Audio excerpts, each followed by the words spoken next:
دوستای عزیز و مهربونم، سحر هستم، راوی کانال داستان‌های عاشقانه با سحر. ممنونم که با سابسکرایب کردن کانال عضو ثابتی از خانواده گرم و دوست داشتنیمون میشید. زنی که معلوم بود دلاک گرما بست و سینی را آورده بود گفت اینا را از طرف امارت آوردن. اما انگار سفارش حاج مظفره. خوش به حال دختر. انگار خیلی هواتو دارن. زن اینا رو گفت و در حالی که زیر لب حرفایی میزد که نمیدونستم چیه از همون دور شد. اما واسه من همه چی عجیب بود. نعیم خاتون میگفت حاجی رفته تهران و واسه مراسم عقد میاد. اون وقت با این وجود این همه بریز و بپاش و کادو و هدیه از کجا می اومد پس؟ همون که کردیم دوباره همگی سوار ماشین پسر نعیم خاتون شدیم و برگشتیم سمت خونه. خاله هام اما از شوق سر جاشون بند نبودن. مدام میگفتن کاش بری تهران و دست دخترای ما رو هم بگیری بلکه اونجا یه شوهر خوب گیرشون بیاد. خاله سکینه هم میگفت اصلا سراغ بگیر، شاید نامزدت واسه بچه‌های ما کار سراغ داشته باشه. منم انگار کم کم قبول کرده بودم که این مرد قرار شوهرم بشه. و با خودم میگفتم اصلا سن و سالش چه اهمیتی داره وقتی اینقدر هوامو داره و دورا دور به فکرمه. از ماشین که پیاده شدیم چند قدمی به سمت در خونه رفتم که به سر نعیم خاتون صدام زد. معجبین خانوم. با تعجب برگشتم عقب. اشاره‌ای به صندلی عقب کرد و گفت وسایلتون جا مونده. ننه انقدر غرق حرف زدن با خاله هام بود و ذوق داشت که اصلا نفهمید من برگشتم سمت ماشین. منم از فرصت استفاده کردم و سری دویدم سمت ماشین و در رو باز کردم و نگاهی به داخل ماشین انداختم و گفتم اینجا که چیزی نیست. پسر نعیم خاتون برگشت سمتم و سری گفت اگه دلت به این وسط رضا نیست من میتونم کمکت کنم. با ترس نگاش کردم. چرا مردی که حتی اسمشو نمیدونستم باید به من کمک میکرد؟ تو فکر فرو رفته بودم که گفت میتونم فراریت بدم. قبل از عقد من تو شهر آشنا دارم. میفرستم شهر آبا که از آسیاب افتاد برگرده. اینجوری حاجی از صرافت میفته و میره پی زندگیش. خیره شدم تو چشمای سیاهش و گفتم شما چرا میخوای به من کمک کنی؟ به نظر میاد آدم حاجی باشی. تند شد و گفت من آدم هیچ خری نیستم. اگه میبینی 2 بار سوار این ماشین شدی و بردم تو آوردمت خیال نکن زیر دست اون حاجی خرفتم. من واسه خودم کار میکنم. بغچمو تو بغل فشردم. چیزی تو ماشین جا نذاشته بودم. اما این مرد منو به دروغ کشونده بود تا اون حرفا رو به هم بزنه. با خودم گفتم از کجا معلوم از طرف حاجی نباشه. من که اینا رو نمیشناختم. شایدم حاجی میخواد امتحانم کنه. واسه همین سری عقب رفتم و گفتم من نامزد حاجیم. شما هم بهتره حواست به حرف زدنت باشه. اینو گفتم و به سرعت باد وارد خونه شدم. مهسا دم در ایستاده بود و سرک میکشید. همین که منو دید گفت چی میگفت بهت؟ حرف مفت. دهن لقی نکنی به ننه چیزی بگی یا اصلا نگو من باهاش حرف زدم. مهسا که انگار دلخور شده بود گفت من کی دهن لقی کردم آبجی؟ تازه الانم ننه صدات کرد به دروغ گفتم رفتی مسترا.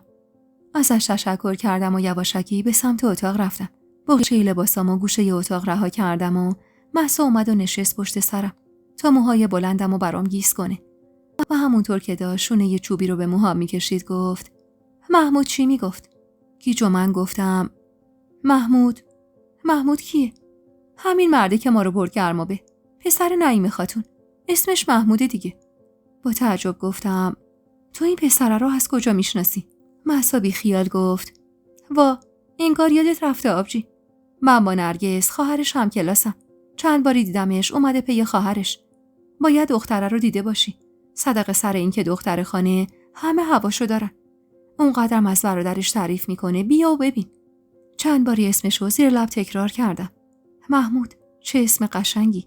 تصویر چشمای سیاهش جلوی صورتم بود و با صدای ضعیفی گفتم میشناسیش مهسا؟ چطور آدمیه؟ مهسا پایین موهامو بست و گفت من که نمیشناسمش، اما خواهرش خیلی تعریفشو میکنه. میگه برادرم کلی کشته مرده داره ولی محل کسی نمیده. وقتایی که میادم مدرسه دخترها سر و دست میشکنن تا به چشمش بیان. آهانی گفتم و به فکر فرو رفتم. به ظاهر این آقا محمود مرد بدی نبود، اما اینکه چرا میخواست من کمک کنه جای سوال داشت. حرفاش اما از ذهنم بیرون نمیرفت. اما خب قصدم نداشتم که فرار کنم. اصلا فرار میکردم که چی؟ تهش چی میشد؟ من میموندم و بی آبروی رسوایی. یه روز قبل از عقد دوباره نعیم خاتون و مشرطه اومدن خونه. این بار چند تا از بزرگون ده هم اومده بودن. زنایی که به قول ننه تو مجلس بزرگون شرکت می‌کردن، حالا همگی سعی می‌کردن دل نوعروس حاجی رو به دست بیارن، بلکه صدقه سر من بتونن به نون و نوایی برسن. منم خب بدم نمیومد از این حجم از توجه و دیده شدن. اصلا مگه کسی بود که بعدش بیاد از همچین شرایطی؟ تو چشم هم زدنی، اما روز عقد فرا رسید و من برخلاف روز اول که قصه‌ام گرفته بود که قراره به حاجی شوهر کنم، اون لحظه دیگه اصلا هیچ چیزی واسم مهم نبود و چشمم همش به طلا و جواهراتی بود که به سر و گردنم آویزون شده بود، به پارچه گرون قیمت قرمز رنگی که شده بود لباس عقدم، به موهایی که پیچیده بودن تا فر بشه و دل از حاجی که میتونست جای پدر بزرگم باشه ببره، به کفشای پاشنه بلند سفید رنگی که مهسا آرزو داشت بپوشه و چند قدمی باهاش راه بره. همه چیز عین رویا و خیال بود. اگه 1 ماه قبل یکی بهم میگفت قراره با همچین تجملاتی به عقد یه پیرمرد در بیای، محال بود باورم بشه. اما واقعیت داشت. حاجی چنان بریز و بپاشی کرده بود که دهن همه از حیرت باز مونده بود.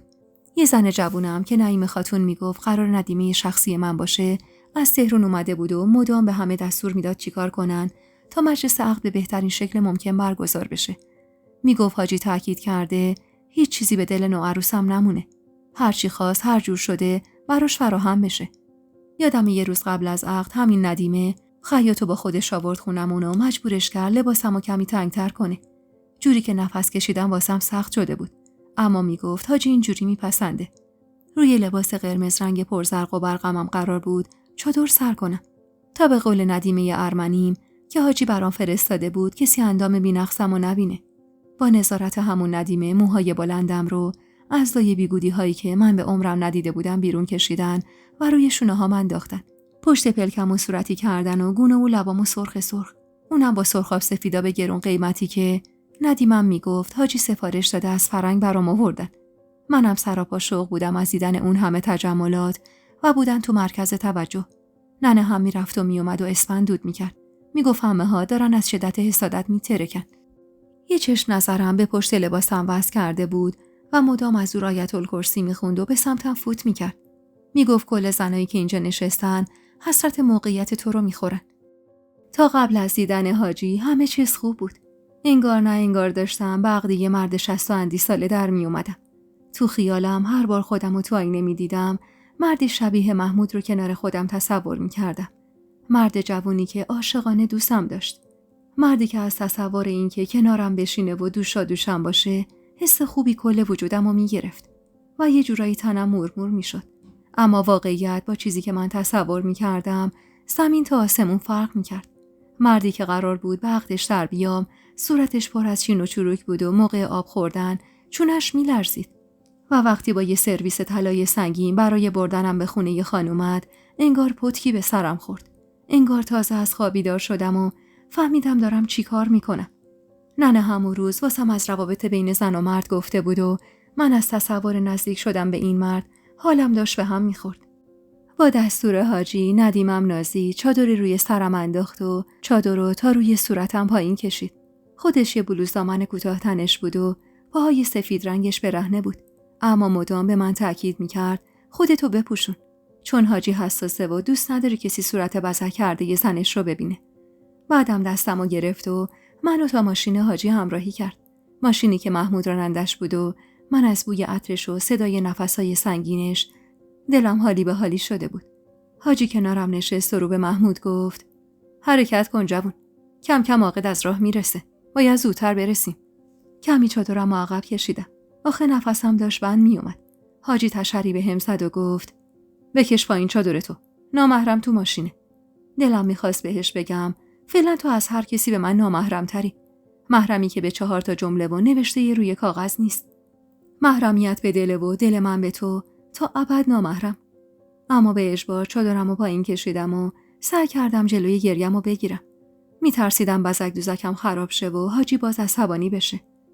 تا رسیدم به خونه خان کل فکرم پی این بود که اصلا این ازدواج درسته، این عقد به صلاح منه. گیریم تو پول و ثروت غرق میشدم. با دلی که خوش نبود چی کار میکردم؟ با مردی که نمیخواستمش چی کار میکردم؟ ماشین وارد حیاط بزرگ خونه خان شد و حاجی بی اهمیت به من از ماشین پیاده شد و رو به دربون خان گفت مگه تاکید نکردم مردی تو حیاط نباشه؟ حاجی مشغول بحث کردن با دربون بود که محمود با صدای آرومی گفت: داری اشتباه میکنی. چشمت به 4 تیکه طلا جواهر افتاده، داری به خاطر آینده‌تو تباه میکنی دختر جون. قطره اشکی ناخودآگاه چکید روی گونم. این مرد چه میدونست از اجبار؟ اصلا چه میفهمید از دل آشوب من؟ با صدایی که انگار از ته چاه در میومد گفتم: مجبورم. همونطور که نگاهش به سمت حاجی بود، سری به نشونه افسوس تکون داد و گفت: اگه زودتر ازم کمک میخواستی. حرفش با باز شدن در ماشین نصفمون و سری پیپشو در آورد و خودشو مشغول اون کرد تا حاجی به چیزی شک نکنه. حیاط که خالی از هر نوع جنس مذکری شد، حاجی دستمو گرفت و از ماشین پیادم کرد. ننه و باقی مهمونا پشت سر ما می اومدن. حاجی دست منو گرفت تا به نشیمن بزرگ خونه خان ببره. از لمس دستش اما تمام تنم یخ کرد. حالت تهوع شدیدی داشتم و دلم میخواست دستشو رها کنم و فرار کنم. پشیمون بودم. اونقدر پشیمون که اگه روزنه امیدی برای فرار داشتم، اونو از دست نمیدادم. با فشاری که حاجی به دستم آورد به سختی دنبالش راه افتادم. نعیم خاتون و طلا خاتون به استقبالمون اومده بودن.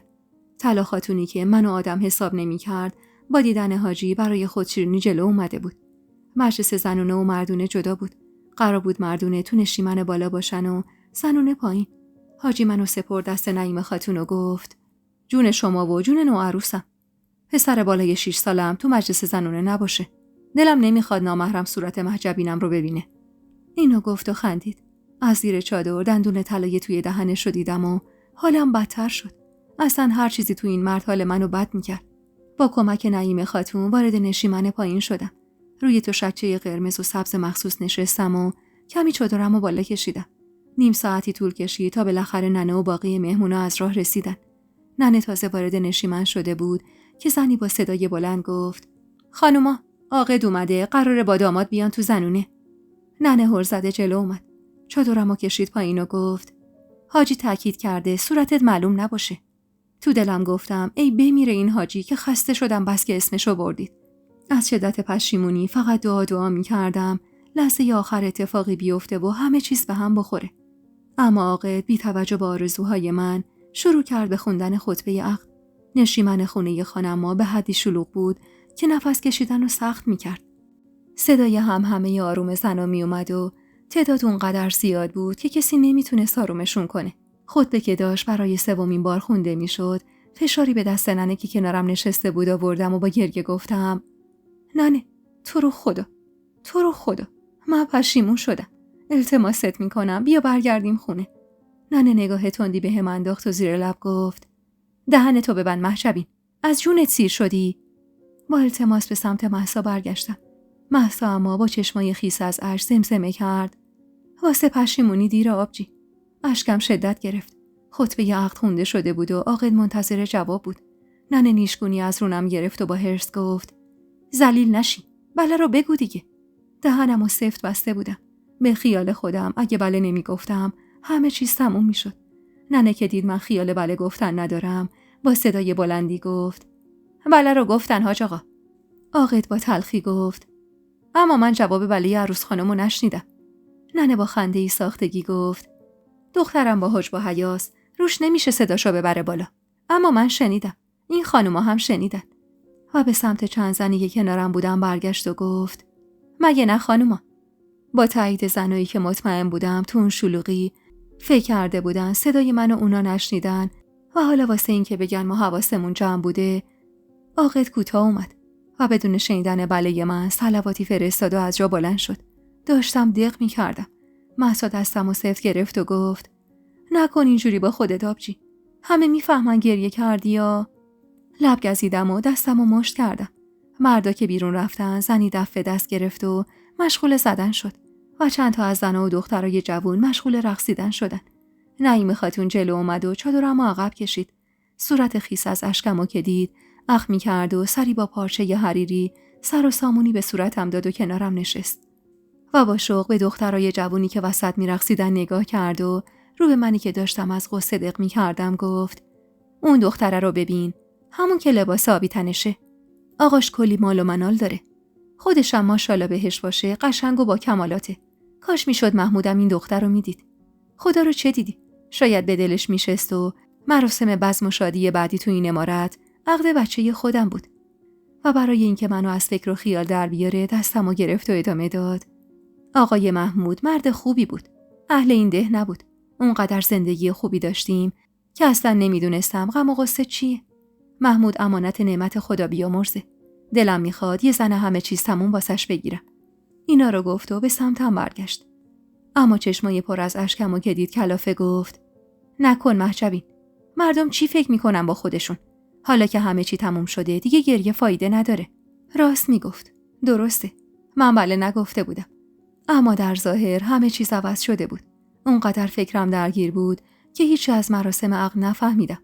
فقط مهسا نشسته بود کنارم و مدام زیر گوشم حرف میزد. میگفت حاجی بهترین پذیرایی رو از مهمونا کرده. میوه‌های تازه، شیرینیای گرون قیمت شهری و برای شامم از تهران با خودش طباخ آورده بود تا به قول خودش خیرش به کل ده برسه و دعای رعیت جماعت پشت سر زندگیش باشه. مهسا میگفت قراره برای شام کباب بدن. اما من تو کل عمرم اصلا کباب نخورده بودم. بهترین غذای ما آبگوشتی بود که ننه با 4 تیکه گوشت و استخون میپخت. مهسا میگفت حاجی بالای 20 تا گوسفند تدارک دیده تا هم به مردم شام بده هم خیرات بده. میگفت امروز همه شما رو دعا میکنن تا عاقبت به خیر بشید. و من خوب میدونستم که مهسا از دل من خبر داره و این حرفا رو فقط واسه آروم کردن دلم میزنه. وگرنه خودش هم هیچ از حاجی خوشش نمیومد. شب که به نیمه رسید کم کم مهمونا بعد از خوردن میوه و شیرینی شام مفصل قصد رفتن کردن. نشیمن خونه که خلوت شد، نعیم خاتون به سمتم اومد و زیر گوشم گفت: حاجی سپرده ببرم تو اتاق. میخواد حالا که محرم شدید قشنگ عروس خوشگلشو ببینه. مچ دستشو گرفتم و با التماس گفتم: تو رو خدا نعیم خاتون، من نمیخوام، التماستون میکنم. نازی با همون لباس کوتاهش به هم نزدیک شد و نعیم خاتون بهش با عقب رفت و با دلسوزی نگام کرد. نازی با دیدن صورتم اخمی کرد و گفت: اینقدر گریه کردی بزک دوزکت خراب شده. بشین برم مشاطه رو بیارم. و اینطور شد که رفت و کمی بعد با همون زنی که صورتمو بزک کرده بود برگشت و با وسواس گفت: درستش کن. گونه هاشو بیشتر سرخ کن، لباش رو هم همینطور. یکم هم زیر چشمش رو سیاه کن. زود باش، حاجی معطله. زن که دست به کار شدم مدام غر میزد. ده بجم دیگه زن. غلیظا رایشش کن. یکم بیشتر ماتیک بزن. چند دقیقه ای طول کشید تا زن کارش رو تموم کرد. نازی نگاه دقیقی به صورتم انداخت و گفت: گریه ها تموم شد. نبینم اشک به صورتت بشینه ها. حاجی بدش میاد. عین یه دختر خوب میری تو اتاق پیشش. نفست هم در نمیاد. با التماس به نعیم خاتون گفتم: ننم کجاست؟ نعیم خاتون دست باچه گفت: رفتن جونم. یعنی حاجی گفت همه برن. گفت خودش تو رو میرسونه خونه. ترسم داشت به واقعیت تبدیل میشد.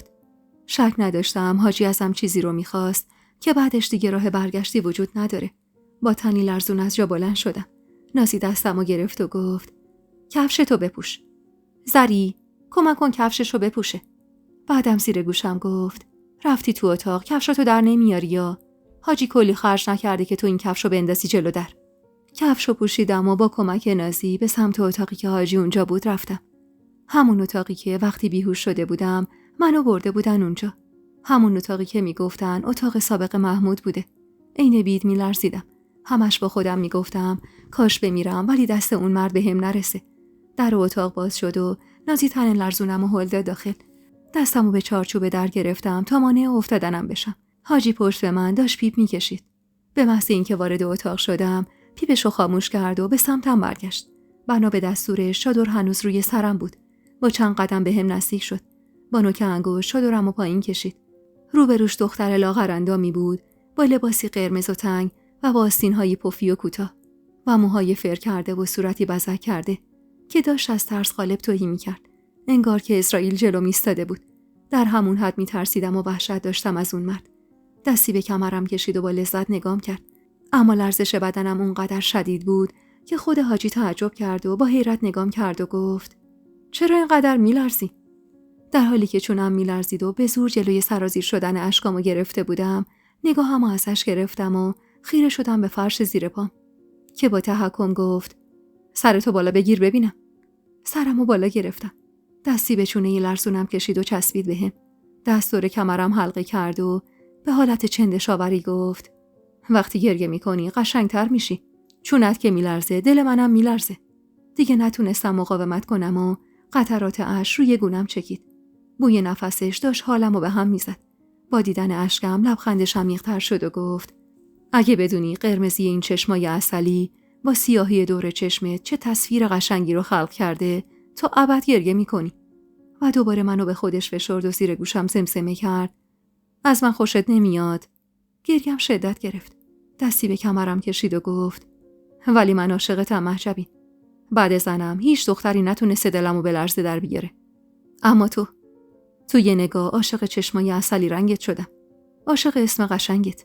دلم میخواد زنم یه دختر بیاره و اسمشو بذارم مهجبین. اما نشد. انگار قسمت نبود دختر داشتم. اینو گفت و سرشو فرو برد توی موهام. کاش میمردم و تموم میشد اون عذاب. کمی ازم فاصله گرفت. اخمی به صورت گریونم کرد و گفت نباید از من بترسی. من با اون همه جلال و جبروتم جلوی تو هیچی نیستم. انقدر دوستت دارم که هر چی ازم بخوای نه نمیگم. الانم که محرمم شدی دلم میخواد فقط تا خود صبح تماشات کنم. با این چشمای هزار رنگ دل و دینم و بردی دختر. دستی به صورتم کشید و نوازشم کرد. وزیر گوشم شروع کرد به حرفای عاشقونه زدن بلکه آرومم کنه. اما موفق نمیشد. هر چقدر اون حرفای عاشقونه میزد من حالم بیشتر خراب میشد و بیشتر چندشم میشد. شاید اگه این حرفا رو یه مرد جوون، مردی که عاشقش بودم به هم میزد، اصلا دیگه رو پابند نمیموندم و به عالم رویا میرفتم. اما شنیدن این حرفا از زبون یه پیرمردی که جای پدر بزرگم بود حالمو لحظه به لحظه خرابتر میکرد. وقتی دید حال من خوب نمیشه دست کرد از جیب کتش یه انگشتر سنگین در آورد.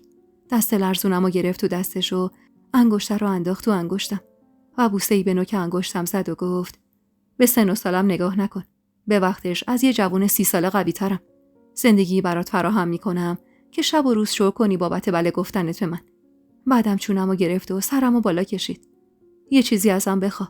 چیزی که اشک تو بند بیاره و ترس تو از این مرد عاشق از بین ببره. نالیدم.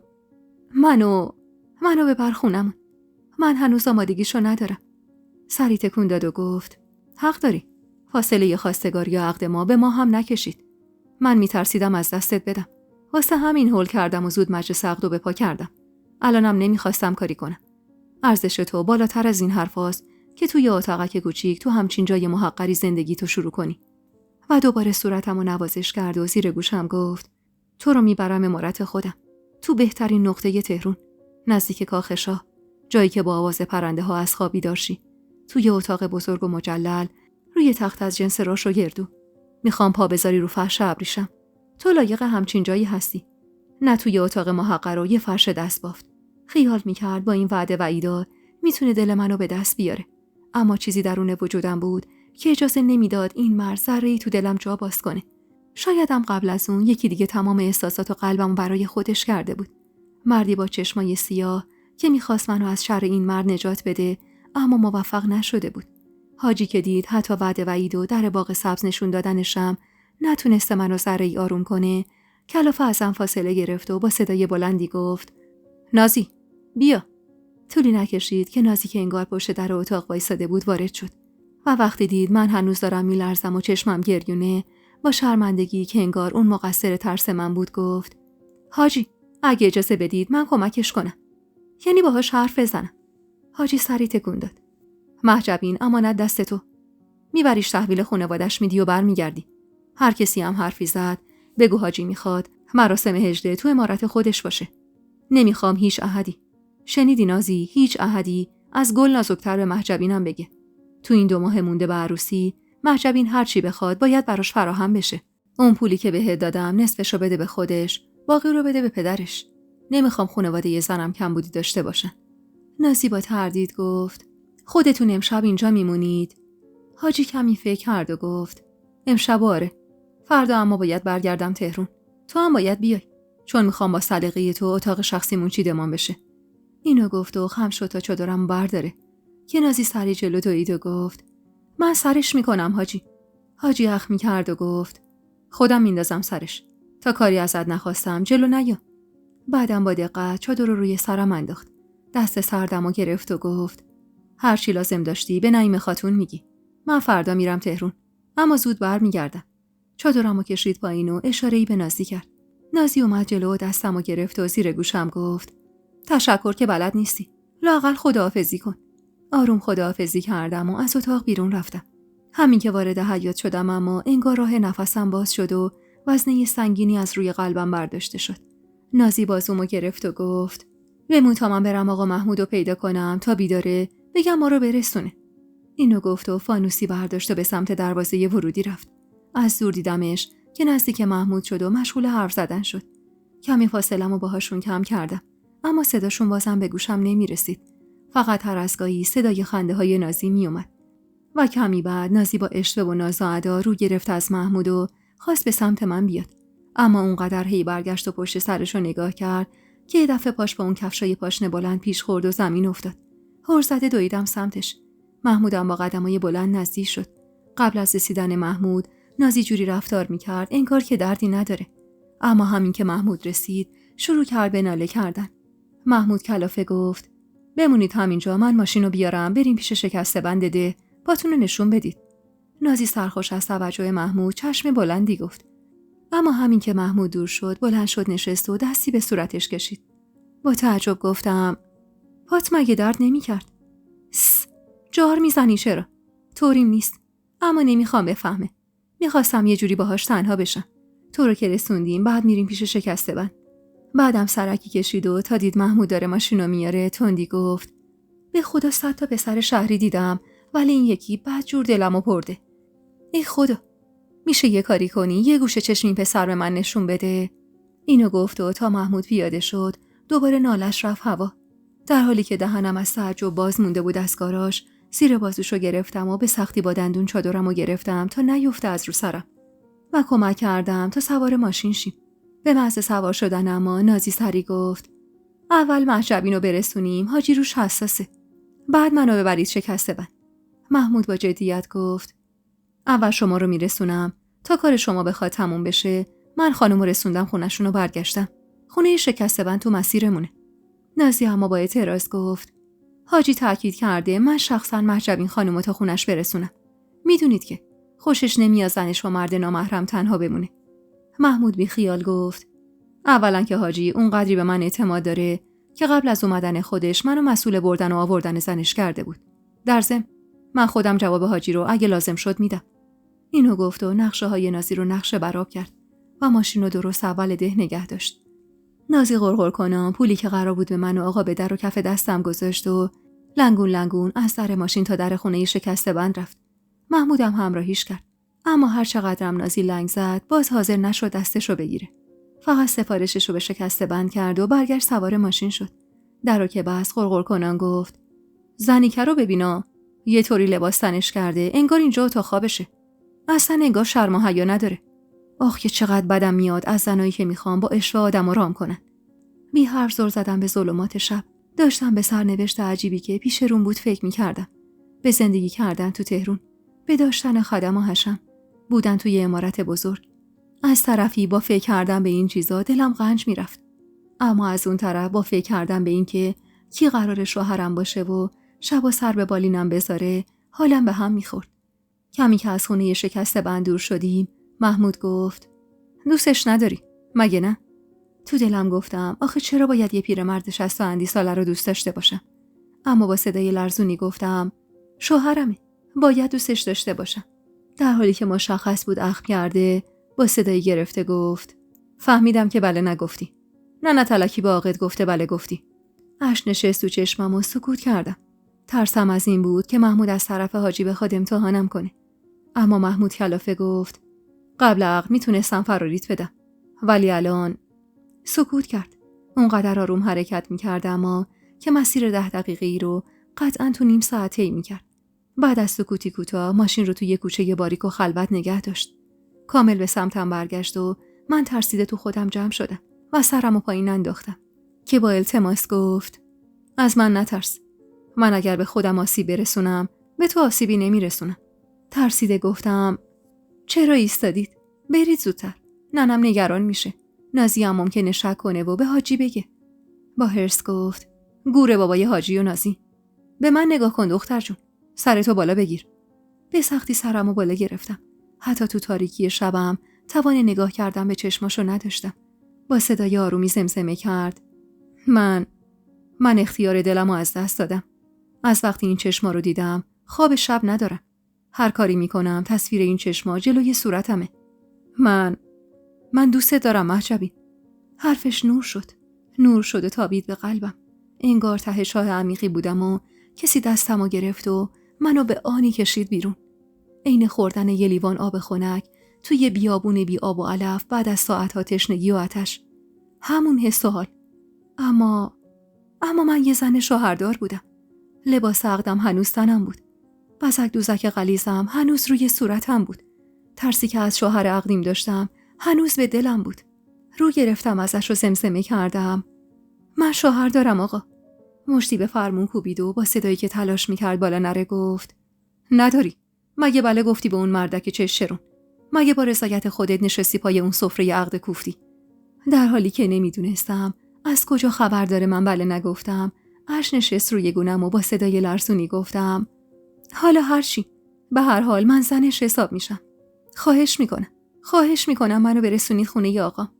محمود با حرص ماشین رو روشن کرد. چند تا فوش آبدار نثار حاجی کرد و به سمت خونه حرکت کرد. جلوی در خونه که رسیدیم اما نذاش پیاده شم. گوشه چادرمو گرفت و گفت: من قطعا نمیتونم رفاه و ثروتی که حاجی واسط فراهم کرده رو در اختیارت بذارم. شاید اگر با من باشی مجبور شی رضایت بدی به زندگی توی اتاقک 20 متری. اما قول شرف میدم. قول شرف و ناموس میدم. قلب و احساسم تا ابد برای توئه. شاید از لحاظ مالی نتونم خودمو به حد حاجی برسونم، اما قول میدم از لحاظ احساسی 1000 برابر جلوتر از اون باشه. حالم خراب بود. شنیدن این حرفا از زبون اون جوون حالمو بدجور خراب کرده بود. اما به هر ضرب و زوری بود در ماشین رو باز کردم. تردید داشتم، اما بالاخره عقلم به احساسم پیروز شد و در حالی که با تمام وجودم دلم میخواست کنار اون مرد جوون باشم، از ماشین پیاده شدم و به سرعت به سمت خونه رفتم. محمود از من چیزی میخواست که تقریبا غیر ممکن بود. هر چقدر که احساسم اونو طلب میکرد، اما عقلم میدونست راهی که داره جلوم میذاره بیراه است. راهیست به ناکجا آباد. در خونه رو که زدم طولی نکشید که ننه در رو باز کرد. بهروزم پشت سرش بود. سرکی کشید و وقتی دید من تنهام با اخمایی در هم گفت: شوهر خوش غیرتت کجاست؟ ننه نگاه تندی بهش انداخت و گفت: تو کاری که بهت مربوط نیست دخالت نکن بهروز. از وقتی اومدیم 100 دفعه گفتم برو بگیر بخواب. مگه صبح واسه گرفتن سهم آب نباید بیدار شی؟ خب چرا تا این موقع بیدار؟ بهروز اما با حرص گفت: منم 100 بار بهت گفتم اینقدر دخترتو بیارزش نکن ننه. اما به گوشت نرفت که نرفت. شب اول عقد دختر کم سن و سالت رو 2 دستی سپردی به دست اون مردک عوضی. در عرض 2 هفته بدون تحقیق و سوال دخترتو عقدش کردی. ننه با حرص گفت: خدا رو شکر خواهرت ننه آقا داره. لازم نکرده تو دلشو خالی کنی. چه نیازی به تحقیق؟ طرف هم نشینه درباره. یه جورایی قوم و خویش خانه. از طرفی هم وقتی میدونیم طرف پولش از پارو بالا میره، باقی چیزا چه اهمیتی داره؟ همین خودتو. بدت میاد از این کار سختی که داری بری و اداره جاتی بشی. به جای اینکه ساعت 3 صبح بری دعوا سر سهم آب آقای خودت باشی. حاجی گفته بعد عروسی بهروز و برزو جفتشون بیان تهرون. گفته خونم اونقدری جا داره که مزاحم زندگیم نباشن. برزو دوست داره درس بخونه، گفته میفرستمش بهترین مدارس. معلم سرخونه واسش میگیرم تا واسه خودش کسی بشه. تو هم میشی دست راست حاجی. بابا چرا نمیفهمید؟ این مرد هیچ کسی رو نداره. یه خواهر داره که اونم فرنگه. یه مرد تنها با کرور ثروت بدون وارث. فکر کردی چی میشه اگه خواهرت وارث این مردو به دنیا بیاره؟ این مرد سن و سالی ازش گذشته. من از زبون یکی از زنایی که همراهش از تهران اومده بود شنیدم یه مرض لاعلاجم داره که برای درمانش چند ماه در سال میره فرنگ. مفت و مجانی صاحب این همه مال و ملال شدن مگه بده؟ بیجون کنج حیاط نشستم. چقدر ننه راحت حرف میزد. 2 دستی منو تقدیم این مرد کرده بود و حالا واسه خودش میگفت مفت و مجانی. بهروز که غرغر کنن رفت داخل، ننه با ملایمت زیر باسومو گرفت و بلندم کرد. همونطور که منو میبرسم تو اتاق گفت: خوبی ننه؟ کاریت که نداشت هان. بعدم صداشو پایین آورد و گفت: بهت دست زد. دستمالم ازت خواست. بی‌حوصله بازومو از دستش کشیدم و گفتم: ولم کن ننه، میخوام برم بخوابم. وارد اتاق که شدم ننه تندی دنبالم اومد و گفت: دردت بجونم. چی شده؟ از چی دلخوری؟ چرا جواب منو نمیدی؟ تمام خشمم و سرش خالی کردم و گفتم واسه چی به دروغ گفتی؟ من بله گفتم. واسه چی منو دو دستی سپردی به اون مرد؟ مفت و مجانی قراره به پول برسید. پس من چیم؟ منی که اینه یه جنس فروختیم به اون مردک دخترت نیستم؟ بچت نیستم؟ همون مردک که هیچ نسبت خونی با من نداره 100 برابر بیشتر از شما به فکرمه. حداقل وقتی دید ترسیدم کاری به کارم نداشت. گفت این مسئله باشه واسه بعد. ولی شما چی ننه؟ منو به زور نشوندین سر سفره عقد. بله نگفته، به دروغ گفتید بله گفتم. اصلا وقتی من بله نگفتم چطور به این مرد محرمم؟ ننه سری به نشونه افسوس تکون داد و گفت چشمت کردن. به خدا چشمت کردن. وگرنه تو که حالت خوب بود. خوشحال بودی. چشمات برق میزد. من گفتم لابد شیطون رفته تو جلدت. نخواستم رسوایی به بار بیاد و کار به خطبه عقد و واسه 4مین بار خوندن بیفته و اسممون بیفته سر زبونم. تازه تو که اولیش نیستی. 1000 تا دختر تو همین ده میشناسم که سر سفره عقد بله رو ندادن و خاله‌ای، مادری، خواهری کسی جاشون بله داده. یعنی الان همه اونا به شوهراشون نامحرمن. راست میگفت. این مسئله اون زمانا زیاد باب بود. اما این که باب بود اصلا واسه من مهم نبود. مهم این بود که من هیچی نگفته بودم. با گریه گفتم ننه، چشمم اگه برق میزد واسه خاطر دیدن اون همه طلا و جواهر و تجملات بود. وگرنه تو از اول میدونستی من این مرد رو دوست ندارم. گفتمم نمیخوام زنش بشم. اما نه شما نه آقا جون قبول نکردید. بعدم که پای خام وسط کشیده شد و من بیچاره مجبور شدم خفه خون بگیرم. اونم واسه چی؟ چون شما پشتم نبودید. الانم چی میخوای از جونم ننه؟ مگه به مراد دلت نرسیدی؟ مگه مفت و مجانی قرار نیست پسرات پیشرفت کنن؟ خب دست از سر من بردار. بذار به درد خودم بمیرم. ننه از جا بلند شد و خواست از اتاق بره بیرون. اما دم در که رسید به سمتم برگشت و گفت تو چه میدونی از درد دختر؟ اصلا میدونی درد چیه؟ درد اینه که بچت آرزوش خوردن گوشت باشه اما تو نتونی واسش بخری. درد اینه که بچت مریض شه اما تو پول دوا درمونش رو نداشته باشی. درد اینه که آرزوی یه لباس نو به دل بچت مونده باشه که بخواد عین بقیه آدما زندگی کنه اما صدقه سر فقر و بدبختی نتونه. درد ایناست مهجبین. پول که باشه با بدترین مرد میشه زندگی کرد. دستت که پر باشه حتی اگه بدنت کبود و زخمی از کتکای شوهرت باشه بازم میتونی بسازی. بچت که بخنده هر اخلاق گندی که شوهرت داره رو فراموش میکنی. ولی وقتی دستت خالی باشه، وقتی واسه یه پیاله ماست دستت جلوی این و اون دراز باشه، اون وقت چه اهمیتی داره شوهرت کیه یا چند سالشه و چی کار است؟ پول که داشته باشی همه مردم جلوت خم و راست میشن، اما همین که بدونن محتاجی آدمم حسابت نمیکنن. اگه میخواستی تو این ده بمونی شوهرت میشد یکی لنگه آقات، چون در این خونه رو کسی که بالاتر از ما باشه هرگز نمیزد. بچه‌ها چی میشن؟ بذار بچه‌هاتو بگم. بچه‌ها تا ابد حسرت به دل میموندن. من نخواستم تو یه حلیمه دیگه بشی. خواستم با بزرگون بشینی، پیشرفت کنی و سری تو سر و در بیاری. الانم لایق باشی، به جایی میرسی که میتونی دست هر کسی رو بگیری و باعث پیشرفتش بشی. ساده نباش مهجبین. دل به دلش بده تا اونم دنیا رو به پات بریزه. ننه تمام حرفاشو زد. اما وقتی دید من فقط گریه میکنم و جوابشو نمیدم با غصه بیرون رفت. منم با همون لباس پولک دوزی شده دراز کشیدم رو تشک و با خودم گفتم چی میشد قبل از حاجی محمود منو میدید. اون موقع شاید به جای گریه کردن الان داشتم از خوشی ذوق میکردم و کیلو کیلو قند آب میشد تو دلم. فردای اون روز با صدای همهمه‌ای که از حیاط به گوش میرسید چشم باز کردم. به سختی از جا بلند شدم و لباسی که تا صبح از دستش خفه شده بودم و در آوردم و لباس خودم رو پوشیدم. انگار تو اون لباس یه مهجبین دیگه بودم. لباس خودم رو که پوشیدم نفس راحتی کشیدم. در اتاقو که باز کردم اما چشمم به 3-4 تا مرد جوون افتاد. کمی اون طرفتر حاجی کنار آقا ایستاده بود و داشت باهاش حرف میزد و اون جوونا هم داشتن یه سری وسیله می آوردن داخل. خوب که نگاه کردم دیدم یه وسیله سبز رنگو بردن تو مطبخ. بعدم چند تا گونی و پاکت. ننه از شوق روی پاهاش بند نبود. اینا از همون دور از حس و حالش میفهمیدم. همه رو پاییدم و تا کسی حواسش بهم نبود دویدم سمت شیر آب و صورتمو که آرایش روش ماسیده بود شستم. بعدم با اکراه به سمتشون رفتم. ننه با دیدنم لبخندی به پهنای صورت زد و گفت بیا مهجب اینجا. بیا ببین حاجی چه چیزایی آورده. حاجی که لبخند رضایتی رو لبش بود گفت قابل شما رو نداره حلیم خانم. بهتون که گفته بودم. من دوست ندارم خانواده زنم تو تنگنا باشن. ما که رفتیم تهرون و مهجبین یکم به شرایط عادت کرد. انشالله یه خونه هم واسه شما میگیرم تو تهرون که جمع کنید از این دهکوره بیایید بیرون. تو این سالها هر کی اومده اونجا پیشرفت کرده و بارشو بسته. تا کی میخوای تو این دهکوره بمونید؟ نگاه از حاجی گرفتم و چش دوختم به آقام. آقایی که روی پا بند نبود و من تو کل عمرم قدر اون 2 هفته اونو خندون ندیده بودم. حاجی براشون یخچال خریده بود. ما تا اون روز اصلا یخچال نداشتیم. یعنی هیچ کدوم از آدمایی که در سطح ما بودن نداشتن. فقط بعضی از مردم که وضعشون بهتر از ما بود یخچال داشتن. اما ما فقط اسمشو شنیده بودیم و حسرتشو خورده بودیم. من حتی از نزدیکم این وسیله رو ندیده بودم. حاجی هم که رگ خواب آدما انگار خوب دستش بود، میدونست چی کار کنه که دل ننه و آقا رو به دست بیاره.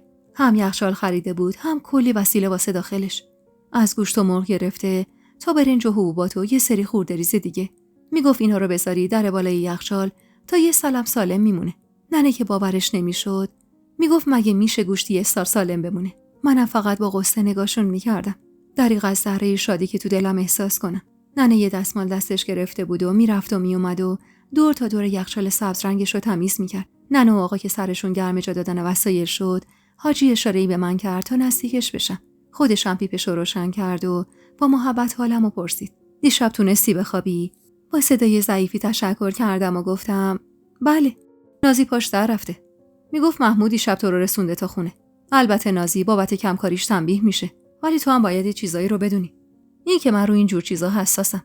حرف زدن با مرد غریبه به قصد هر چیزی باشه، حتی تنها بودن با مرد غریبه، همه خط قرمزای منه. جسورانه گفتم اگه اینقدر براتون مهم بود خودتون منو میرسوندید خونه. با حیرت نگام کرد. انگار باورش نمیشد دختری که دیشب از ترس جلوش وایساده بود و عین بید میلرزید الان اینقدر جسور شده باشه. لبخندی زد و گفت خوبه. کم کم داری شبیه زنی میشی که من میخوام. وقتی بیای امارت من میفهمی چی میگم. من نیاز به یه زن مقتدر و محکم دارم تا بتونه به امورات خونه برسه. مهمونیا رو سر و سامون بده. یه زن قوی و محکم که کسی نتونه تو اون امارت حرف رو حرفش بیاره. در ضمن من الان دارم برمیگردم تهران. تو دلم گفتم خدا رو شکر. انشالله که بری و دیگه بر نگردی. سکوتمو که دید ادامه داد. دوست ندارم الان که اصلاح کردی و صورتت باز شده از خونه بیرون بری. هرچند کسی جرئت نداره به ناموس حاجی نگاه بد بندازه. اما تو هم حواستو جمع کن. تا لازم نشده از خونه بیرون نمیری. اگرم رفتی باید چادر سر کنی و رو بگیری. در نبود منم هر مشکلی پیش اومد، به هر چیزی نیاز داشتی، کافیه به نعیم خاتون و پسرش خبر بدی. هرچند به آقاتم گفتم اینا رو، ولی گفتم تو هم بدونی بد نیست. حرفاش که تموم شد، بی توجه به ننه و آقا که تو حیاط بودن، دست دراز کرد و تیکه از موهامو که از شارقت بیرون زده بود گرفت و گفت حتی تار موها تو هم نمیخوام نامحرم ببینه. فهمیدی؟ می حرف سری تکون دادم. کاش میفهمید چقدر ازش بیزارم. حتی وقتی دست به موهام کشید، تمام تنم لرزید. حاجی کلافه دستی به موهای خودش کشید و نگاهی به اطراف انداخت و گفت اتاق جدا نداری؟ با تعجب نگاش کردم و از ترس اینکه بخواد دوباره با هم تنها بشه گفتم نه، ما کلاً 2 تا اتاق داریم. کسی تو این خونه اتاق مجزا نداره. حاجی آهانی گفت و تا چشم ننه آقا رو دور دید، خم شد و بوسه‌ای به صورتم زد. کل تنم مورمور شد. دستمو مشت کردم و کمی عقب رفتم که آقام همون لحظه حاجی رو صدا زد و من از شرش خلاص شدم. حاجی چند دقیقه‌ای با آقام حرف زد و بعد خداحافظی کرد و قول داد خیلی زود برگرده. هرچند من 1000 بار تو دلم دعا کرده بودم بره و دیگه بر نگرده. حاجی که رفت آقا جون با شوق گفت خدا از آقایی کمش نکنه. سپرده یکی بیا دست و روی به سر و وضع خونه بکشه. گفت هرچه خرجش باشه خودم میدم. من که میگم حرفشو زمین نندازیم و باهاشون بریم تهران. خونه ی مفت، خورد و خوراک مفت، دیگه چی میخوای؟ ننه و آقا مشغول نقشه کشیدن بودن که چطور تا جایی که میتونن از حاجی پول بکنن و من تو فکر این بودم که سرنوشت قرار منو به کجا بکشونه. چند روزی از مراسم عقدم گذشته بود. روزی 1000 بار شکر میکردم که حاجی رفته تهران و دعا میکردم حالا بر نگرده. یادم روز 4 بود و سر ظهر که مهسا سراسیمه اومد تو نشیمن. تا منو دید نیشش تا بناگوش باز شد و گفت این خونه بغلی بود، مال پسر آقا ناصر. نیم نگاهی بهش انداختم و گفتم خب. مهسا هیجان زده نشست کنارم و گفت بالاخره اجاره‌اش دادن. اگه بدونی کی خونه رو گرفته. سالی نگاش کردم. لم داد روی بالش و گفت محمود اومده خونه رو اجاره کرده. خودش قبلا توی خونه کوچیک نزدیک خونه خان زندگی می‌کرده، اما با طلا خاتون بحث کردن از اونجا زده بیرون. چند شبی تو مسجد خوابیده تا بالاخره تونسته آقا ناصر رو راضی کنه اینجا رو بهش بده. با این حرفش قلبم شروع کرد به تون تون تپیدن. آب دهنمو به سختی قورت دادم و با صدای لرزونی گفتم خب به ما چه؟ تو چرا نیشه تا بناگوش بازه؟ اصلا این رو از کجا فهمیدی؟ مهسا خندید و گفت خب معلومه، از آبجیش. دخترها که شنیدن از حسادت داشتن میترکیدن. همش میگفتن خوش به حالت که با آقا محمود قراره همسایه شی. تشری بهش زدم و گفتم جمع کن خودتو دختر، یکم سنگین رنگین باش. بعدم تو هنوز سنی نداری. جای اینکه سرت تو درس و کتاب باشه، داری به همچین چیزایی فکر میکنی؟ مهسا که حسابی تو ذوقش خورده بود از جا بلند شد و گفت نمیشه با تو 2 کلمه حرف زد. طرف دل نصف دخترای دهو برده. با طعنه گفتم تو هم جزو همون نصف دخترای دهی؟ مهسا سرخ شده از شرم گفت چند باری تو عقدت وقتی سوار ماشین بودم فهمیدم داره نگام میکنه. غلط نکنم ازم خوشش اومده. بالشی که کنار دستم بود و پرت کردم سمتش و با جدیت گفتم اینقدر رویا و خیال نباف. برو رد کارت. مهسا که رفتم و دلم طاقت نیورد. همش وسوسه میشدم برم از پشت بوم نگاهی به حیاط خونه آقا ناصر بندازم. تهشم نتونستم مانع احساساتم بشم. بعد از نهار یواشکی از نشیمن بیرون زدم. خیالم بابت خواب بودن مهسا که راحت شد، با عجله به سمت پشت بوم رفتم. حیاط همیشه خالی خونه پسر آقا ناصر حالا با چند تا تیکه وسیله پر شده بود. نعیم خاتون لب حوضچه نشسته بود و داشت سر محمود که کمی دورتر به دیوار تکیه داده بود غر میزد. گوشه‌ای مخفی شدم و گوشمو تیز کردم. 1000 بار بهت گفتم با طلا در نیفت. نگفتم؟ فکر کردی من زن دومم ارج و قربم بیشتره؟ دیدی با یه جمله طلا چطور انداختت بیرون؟ محمود کلافه و با حرص گفت 1000 هم بگی خانتون ماجرا دست نداشته، من باز حرف خودمو میزنم. تو هم پول و مال و منال خان کورت کرده ننه. نمیفهمی داری با یه جانی زیر یه سقف زندگی میکنی. منم از پس کارای خودم برمیام. یالا برو خونت. یه وقت صدقه سر زدم به پسر ناخلفت. خان طلاقت نده. هرچند اون خانی که من دیدم بعد از اون همه دردسری که به جون خریده تا تو رو عقد کنه محال به این راحتی از دستت بده. نعیم خاتون از جا بلند شد. دستشو با گوشه دامنش خوش کرد و گفت این فکرا رو از سرت بیرون کن مادر. کینه و کدورتو از دلت پاک کن. هر کی جای تو بود الان از قبل خان صاحب کلی مال و اموال شده بود. اما تو از وقتی خودتو شناختی داری با خان دعوا میکنی. دیگه هم نمیخوام در مورد این موضوع حرف بزنیم. ممکنه به گوش در همسایه برسه. یه مدت اینجا بمون، خانو راضی میکنم برگردی. اینو گفت و بی خداحافظی از خونه بیرون رفت. از حرفاشون چیزی نفهمیده بودم، اما از ته دل خوشحال بودم که محمود شده همسایه دیوار به دیوار ما و دعا میکردم هیچ وقت بر نگرده خونه سابق خودش. پاییز بود، اما آب و هوای روستای ما کماکان گرم و خوش بود. واسه همینم حتی تو پاییز گاهی که هوا گرم میشد شبا رو روی پشت بوم میخوابیدیم. اون شبم عین شبای دیگه من و مهسا تمام تشک‌ها رو بردیم بالا. پسرا تو حیاط میخوابیدن چون برای هممون روی پشت بوم جا نبود. من و مهسا و ننه و آقا هم بالا میخوابیدیم. صدای خورخور آقا و نفسای عمیق ننه و همینطور مهسا خبر از خواب عمیقشون میداد. ولی من خواب چشمم نمیومد. از فکر این که محمود با فاصله کمی از من تو اون خونه است دلم آروم و قرار نداشت. مدام سر جام جابجا میشدم و به خودم نهیب میزدم که بس کن. چرا داری به یه مرد دیگه فکر میکنی در حالی که شوهر کردی؟ واسه همینم تو خیالم شروع کردم به شمردن ستاره های توی آسمون که یه دفعه صدای ضعیفی به گوشم رسید. نیمخیز شدم و به سمت صدا برگشتم. تو تاریک و روشنی ما قامت بلند محمودو دیدم. پشت بوم به هم چسبیده بود و با یه گام بلند میتونست خودشو به پشت بوم ما برسونه. با دیدنش یهو پس افتادم و تمام تنم نبض میزد. ترسیده بودم، خیلی زیاد. محمود اما بی‌پروا تا نزدیک تشکم اومد. خم شد سمتم و کاغذی تا شده رو گذاشت کف دستم و زمزمه کرد دوست دارم. و همین یه جملهش منو تا خود آسمون برد. به حدی شیفته این مرد شده بودم که شک نداشتم اگه یه بار دیگه بهم پیشنهاد فرار بده بی فکر قبول میکنم. کاغذو که به دستم داد سری عقب گرد کرد و برگشت خونش. منم تا آخرین لحظه نگاهم دنبالش بود و دلم غنج میرفت فراش. انگار نه انگار عقد کرده یه مردی بودم که حتی نمیخواست تاری از موهام مرد نامحرم ببینه. نبود و خبر نداشت که در نبودش مردی که بهش اعتماد داره نجوای عاشقانه زیر گوشم زمزمه میکنه. کاغذو تو دستی که خیس از عرق شده بود فشردم. تو تاریکی شب نمیتونستم بخونمش. اگرم میرفتم پایین و فانوس روشن میکردم ممکن بود کسی بیدار شه. تا همین الانشم که کسی بیدار نشده بود واقعا بخت با هم یار بود. به سختی کاغذو توی روبالشم مخفی کردم و روش دراز کشیدم. عین خیالم هم نبود که من یه زن شوهردار به حساب میام. تو دلم پر از شوق و هیجان بود. 1000 بار اون جمله دوست دارم و برای خودم تکرار کرده بودم و کل وجودم پر میکشید واسه اون مرد. دلم طاقت نیاورد همون جور بخوابم. 4 دست و پا خودمو به لبه پشت بوم رسوندم و سرکی به حیاطشون کشیدم. و دیدم که محمود تشکشو برداشت و انداخت کف حیاط. دراز که کشید احتمالاً منو دید، چون تو همون تاریکی هم سنگینی نگاهش رو حس کردم. با شرم عقب رفتم و برگشتم سر جام و با خودم گفتم خاک بر سرت مهجبین. حالا این پسره چه فکری با خودش میکنه؟ میگه لابد دختر این کار است که اینقدر راحت دل داد به من. برای لحظاتی هم دوباره با خودم گفتم نکنه محمود اومده تو منو امتحان کنه. اما چند لحظه بعد با خودم میگفتم نه، اینطور نیست. اصلا چرا حاجی باید بخواد اینقدر منو امتحان کنه؟ خلاصه که اون شب تا خود صبح خواب به چشمم نیومد و برخلاف همیشه که ننه صبح باید 10 بار صدام میکرد تا برای نماز صبح بیدار شم، با اولین باری که صدام کرد بلند شدم و سر جام نشستم و یواشکی کاغذو برداشتم و توی آستینم قایم کردم و بدو از پله‌ها پایین رفتم.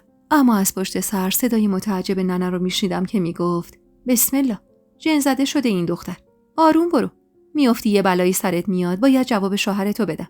بی توجه به حرفش آفتاب رو پر از آب کردم و به سمت حیاط پشتی رفتم. از تنها بودنم که مطمئن شدم توی هوای گرگ و میش اون ساعت از صبح کاغذو باز کردم و نزدیک چشمام بردم.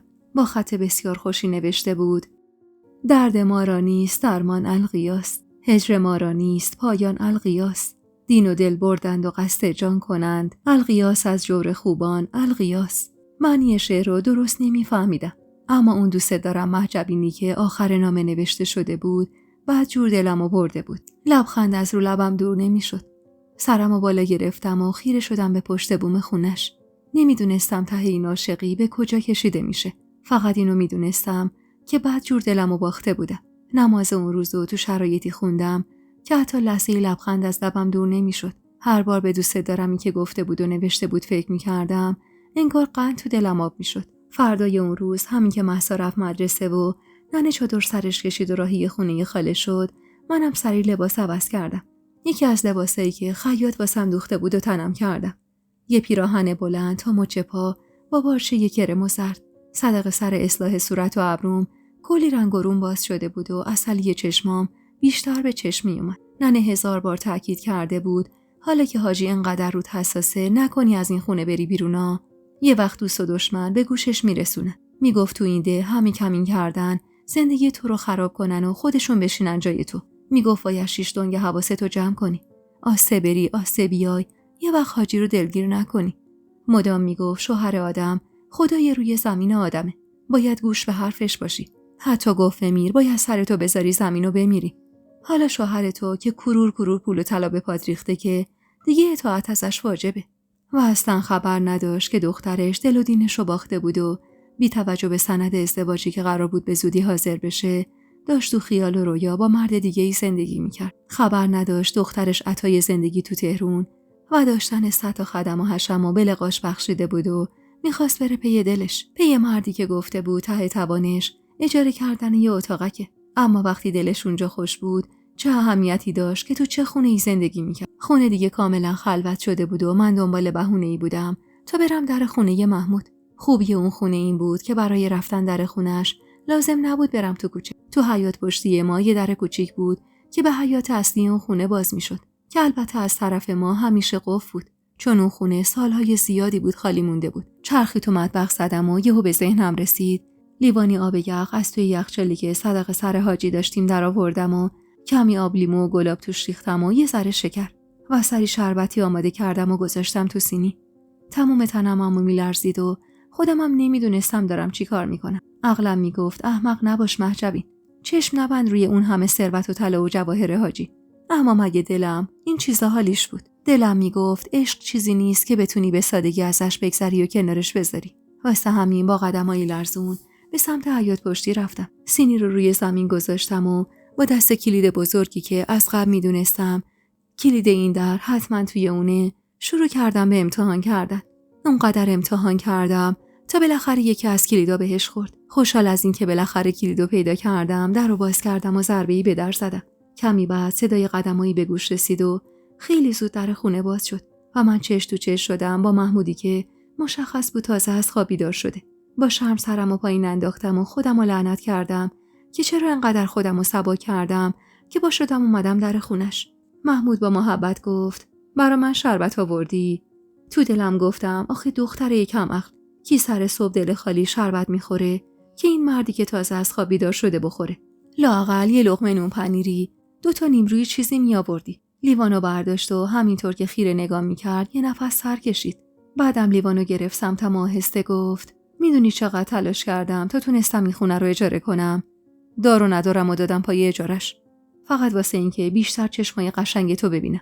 لب گزیدم و بلا تکلیف گفتم من اما شوهر دارم.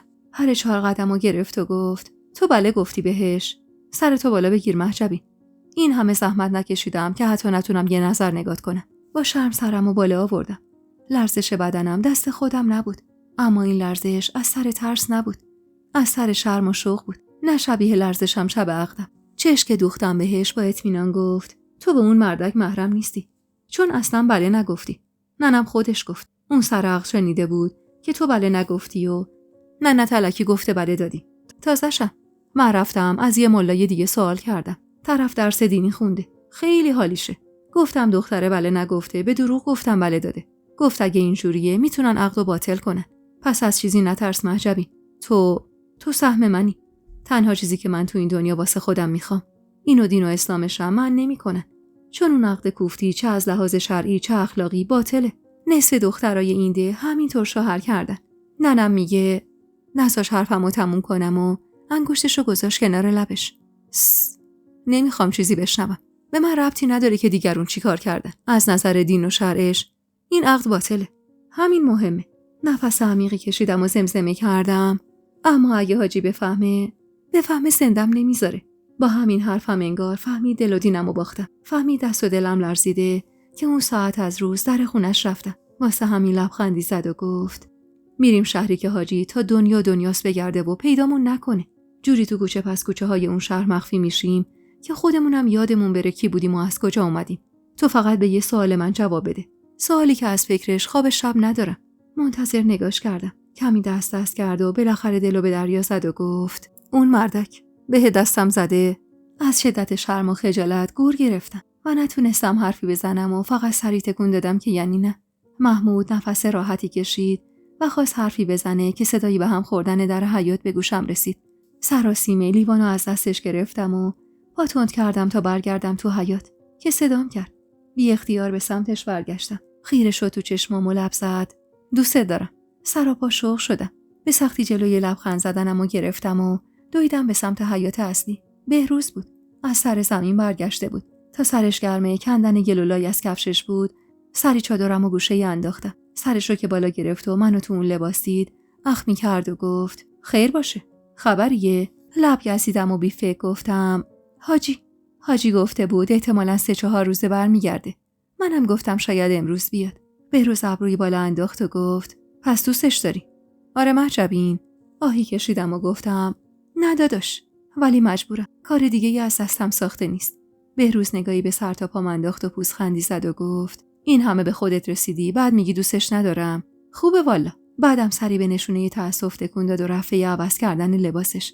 منم نفس راحتی کشیدم که به چیزی شک نکرد و رفتم تو اتاق. سری لباسو عوض کردم و دوباره کاغذ شعر رو گرفتم دستم. دروغ نبود اگه میگفتم 1000 نوبه اون شعر رو خوندم و بوییدم و بوسیدم. صدق سر حرف محمود خیالم راحت شده بود که بین من و حاجی محرمیتی وجود نداره و منم اگه دلبسته محمود شدم گناهی مرتکب نشدم. عصر همون روز سر و کله حاجی پیدا شد. بهروز میرفت و میومد و مسخرم میکرد که دلت به دل حاجی راه داشته که تا اسمشو بردی موش آتیش زدن و ظاهر شده جلوی در خونه. ننه هم که از شوق سر از پا نمیشناخت. وقتی هم که حاجی گفت اومده 2 روز بمونه و میخواد این 2 روز خونه ما بمونه، انگار دنیا رو به ننه دادن. عوضش من انگار تو جهنم دست و پا میزدم. هر بار حاجی نزدیکم میشست و دور از چشم بقیه لمسم میکرد، حالم به هم میخورد. هرچی میگذشت به جای اینکه بهش دل ببندم، بیشتر ازش بیزار میشدم. دم غروب که شد ننه تند و فرز آب گوشتی بار گذاشت و خمیر نونو حاضر کرد. صدق سر داماد پولداری که با یه عالمه سوغاتی برگشته بود، میخواست به قول خودش سنگ تموم بذاره. همونطور که ننه آب گوشت و بار میذاشت، منم تو دست و پاش بودم و مثلا کمکش میدادم. اما در اصل واسه اینکه حاجی رو نبینم اونجا بودم و در واقع کمک خاصی نمیدادم به ننه. ننه در پاتیلو گذاشت و خمیر نونو چک کرد و گفت ور پریده. چرا هی تو دست و پای من میپلکی؟ ده برو تو نشیمن کنار نامزدت. این بنده خدا این همه راهو واسه دیدن آقا و داداشات که نیومده. رو ترش کردم و گفتم ولم کن ننه. من خوشم نمیاد هی جلوی همه میچسبه بهم. بعدم 1000 بار خودت گفتی نامزدی واسه آشناییه. ننه با هرس گفت دختره کم عقل. آشنایی واسه کساییه که دستشون به دهنشون نمیرسه. نه واسه حاجی که میتونه 100 تای این دهو بخره و بفروشه. اتفاقا تو باید همین الان میخ خودتو بکوبی. بعدم بهم نزدیک شد و آهسته گفت اگه بذاری بهت دست بزنه دیگه دل نمیکنه ازت. به خدا دنیا رو به پات میریزه. همچین مردایی عاشق دخترای خجالتی و بی تجربه. امشب جاتونو میندازم تو اتاق. صنیت داشته باش و کارو یه سره کن. متعجب در حالی که بغض گلومو میفشرد گفتم میفهمی چی میگی ننه؟ از من چی میخوای؟ در حالی که آقام و داداشام تو اتاق بغلی خوابیدن من برم بغل یه مرد غریبه بخوابم؟ اونم مردی که من حتی تحمل بوی نفسشو ندارم، که حالم به هم میخوره وقتی نگاه میکنه. ننه با قیس تشری بهم زد. تو غلط کردی که به این مرد میگی غریبه. شوهرته. آقا و داداشاتم میدونن شوهرته. هیچ کسی هم هیچی نمیگه. رسما و شرعاً زن این مرد شدی. بعدش هم وقتی بوی نفسش بهت خورد، قبل اینکه حالت بد بشه، به طلا و جواهر دور و برت فکر کن. به این همه بریز و به پاشی که واسط کرده فکر کن. به خونه بزرگی که قراره توش زندگی کنی. به 1000 کار کرده و نکردش. به سفرای فرنگ. الحق که بی‌لیاقتی محجبی. هر کی جای تو بود جوری خودشو به این مرد میچسبون که سر 9 ماه یه وارث بذاره بغلش. نفس عمیقی کشیدم که دیگه با ننه بحث نکنم و صدامو بالا نبرم و برای خلاصی از دست نصیحت‌های تموم نشدنیش راهی حیاط شدم. نگاهی به اطراف انداختم. هیچ کسی تو حیاط نبود. وسوسه شدم برم بالا پشت بوم. با خودم گفتم بلکه محمود تو حیاط باشه و بتونم یه نظر ببینمش. اما هنوز به پله ها نرسیده بودم که در خونه رو زدن. بدون تعلل به سمت در حیاط رفتم. در رو که باز کردم یهو چش تو چش شدم با محمود. از شوق لبخندی به لبم اومد و گرم جواب سلامش رو دادم. محمود نگاهی به اطرافش انداخت و وقتی دید کسی نیست دست دراز کرد و موی پریشونه روی صورتم عقب زد. لمسم نکرد، اما همون حرم گرمای دستش کافی بود تا دلم حالی به حالی بشه. هیجان زده نفس عمیقی کشیدم و زمزمه کردم حاجی اومده. سری تکون داد و گفت خبر دارم. رانندش رو فرستاده خونه من. از وقتی اومده دل تو دلم نبود به یه بهونه‌ای بیام. همش میترسیدم باهات خلوت کنه. نگران نگاهم کرد و با صدای گرفته‌ای گفت میدونی که اگه دستش بهت بخوره من میمیرم. لب گزیدم و با صدای ضعیفی گفتم نمیذارم. تا جایی که بتونم نمیذارم. قول میدم. صدای پا که به گوشم رسید ترسیده عقب رفتم و در رو روی هم گذاشتم و سری پشت چند تا گونی آردی که اونجا بود قایم شدم. بهروز به سمت در اومد. من تو قسمت تاریکی بودم و محال بود منو ببینه. در رو باز کرد و بعد از سلام احوال پرسی با محمود گفت طوری شده؟ محمود با تردید گفت شنیدم حاجی اومده. منم اومدم یه امانتی دستم داشت بهش پس بدم. بهروز در رو کامل باز کرد و گفت بفرما تو. حاجی تازه گرم صحبت شده. محمود که رفت داخل نفس راحتی کشیدم و یواشکی از پشت گونیای آرد بیرون اومدم و به سمت اتاق رفتم. قلبم اما تون تون میزد. تو آینه نگاهی به صورت گلگونم انداختم. هر کسی منو با این چهره میدید میفهمید غلطی کردم. کلافه روی زمین دراز کشیدم و سعی کردم به هیجان خودم غلبه کنم. بعدم از شدت کنجکاوی از جا بلند شدم و به سمت نشیمن رفتم. دلم میخواست بدونم محمود چه امانتی از حاجی دستشه. ضربه آرومی به در زدم و لای در رو باز کردم و وارد شدم. حاجی با هیجان اشاره‌ای بهم کرد و گفت بیا مهجب اینجا. بیا کنار خودم بشین عزیزم.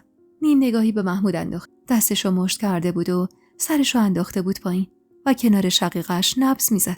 با اکراه جلو رفتم و با فاصله کمی از حاجی نشستم. حاجی کمی خودشو کشید کنارم. دست سردم و بین دستش گرفت و رو به محمود گفت خلاصه دیگه نمیخوام سفارش کنم. مهجب این عزیز منه. برام بی نهایت با ارزشه. نمیخوام تو مدتی که نیستم هیچ کمبودی داشته باشه. کارای خونه رو هم جلو انداختم. حقیقتش این بار که رفتم تهرون خونه به اون بزرگی انگار قفس بود واسم. نفسم میگرفت اونجا. واسه همین چند نفر دیگر رو هم کمکی گرفتم تا کارو با سرعت بیشتری انجام بشه. به جای 2 ماه دیگه میخوام 1 ماه دیگه مراسم عروسی برگزار شه. انشالله تا اون موقع هم خونه با وسایل جدید آماده است واسه ورود عروس قشنگم. اینو گفت و فشاری به دستم آورد. اش تا پشت پلکم اومده بود و تمام تنم یخ کرده بود و مدام زیر چشمی محمودو میپاییدم که سر جاش بند نبود. نمیدونستم حاجی چرا این حرفا رو جلوی محمود میزنه. اصلا از پیرمردی به این سن و سال انتظار نداشتم اینطور حرفای عاشقونه بزنه تازه توی جمع. حاجی اما سرمست و بیخیال چایشو نوشید و گفت به مادرت هم سفارش بکن، میخوام مراسم بی‌نقصی گرفته بشه. کل اهل ده یه نهار و یه شام مهمون منن. میخوام مثل مراسم عقد همون تعداد گوسفند در نظر بگیرید. برای پا قدم خوش عروسم که نیومده باعث شده من توی معامله بزرگ سود کلونی کنم. محمود سری تکون داد و به زور چشم میگفت. حاجی اما انگار نمیخواست اون معرکه رو تموم کنه و جلوی چشم همه دست سردم و به سمت لباش برد و بوسید. جلوی آقام و برادرام که از خجالت داشتم آب میشدم. اما 100 چندان بدتر از او دلم واسه محمود کباب بود. اما هیچ کاری از دستم بر نمیومد. با این کار حاجی حالم بد شد و اش روی گونم نشست. محمود که مشخص بود دیگه طاقت موندن تو اونجا اما نداره، یه دفعه از جا بلند شد و گفت من باید برم. جای کار دارم و حسابی دیرم شده. سرسری خداحافظی کرد و به سرعت از نشیمن بیرون زد. به سختی دستمو از دست حاجی کشیدم و گفتم من برم کمک ننم. اینو گفتم و مهلت اعتراض به حاجی ندادم و سری رفتم توی حیاط. سرکی به سمت در ورودی کشیدم. محمود هنوز بیرون نرفته بود. همین که منو دید سر جاش ایستاد و اشاره‌ای کرد تا جلو برم. انگار عشق آدمو نترس میکنه. با وجود اون همه آدم تو خونه دور و بر پاییدم و به سمتش رفتم. نزدیکش که شدم با صدای گرفته‌ای گفت طاقت ندارم. نمیتونم تحمل کنم این مردک به دست میزنه. قلبم داره آتیش میگیره مهجبین.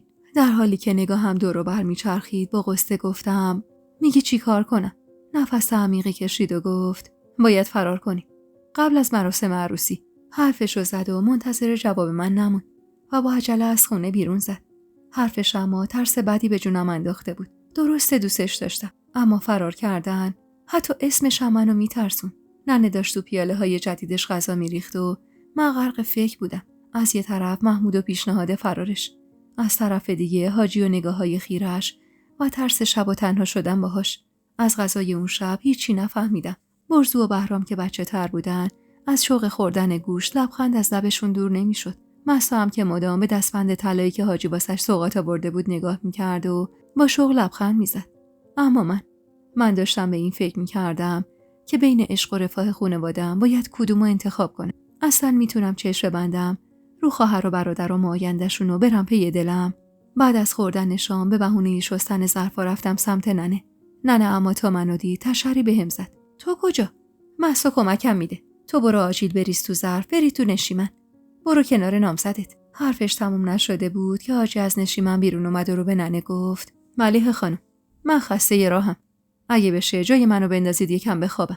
ترسی کل وجودمو گرفت. سری با صدای آرومی گفتم ننه من بیشش نمیخوابم گفته باشم. مرگ من اصرار نکن. ننه بی توجه به حرفم گفت حتما میشه حاجی. چرا که نه؟ مهجب اینجا ننه. برو جای حاجی رو بنداز تو اتاق خودتون. مهسا امشب میاد رو پشت بوم میخوابه. با التماس نگاش کردم. در حالی که کنارم ایستاده بود فشاری به بازوم آورد و زیر لب گفت ذلیل شده. برو دیگه. ایستادی چیو نگاه میکنی؟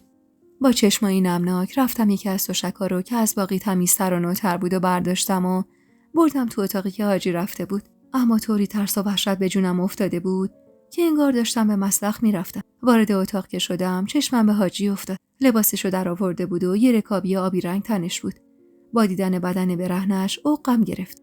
شکمش بزرگ بود و چین و چروک بدنش و اون موهای سفید روی تنش حالمو بد میکرد. به سختی نگاه ازش گرفتم و تشکو انداختم. حاجی اما خیره داشت نگاه میکرد. کارم که تموم شد خواستم برم بیرون که سری بلند شد و مچ دستمو گرفت. بعدم منو چسبوند به دیوار کنار در و زیر گوشم گفت از من میترسی؟